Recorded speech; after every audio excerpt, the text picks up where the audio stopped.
Panukalang barangay library sa bawat barangay sa La Union inihain para sa detalye. Narito si Idol Jam Victorio. 104.7 IFM. Report!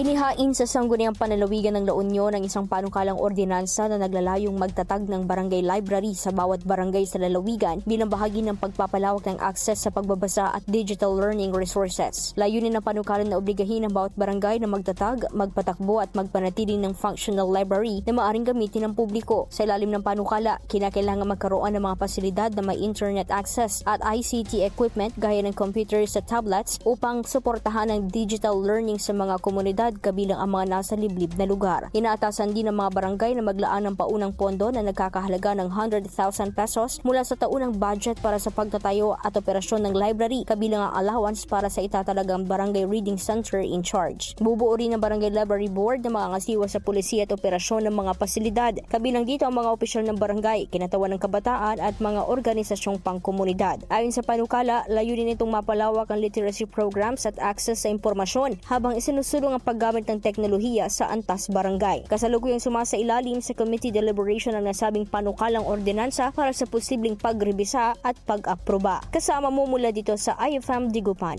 Idol Jam Victorio. Tatak, IFM. IFM News. IFM News.